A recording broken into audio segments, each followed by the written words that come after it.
Ito dito. Diba ko kayo manay? Sayang.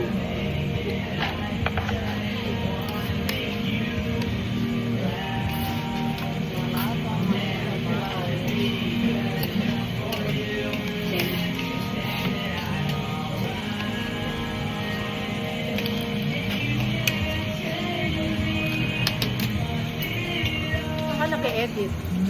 Top. Sabi, dami na namin pang-upload. Hindi lang kami masipag mag-upload. Mag-edit.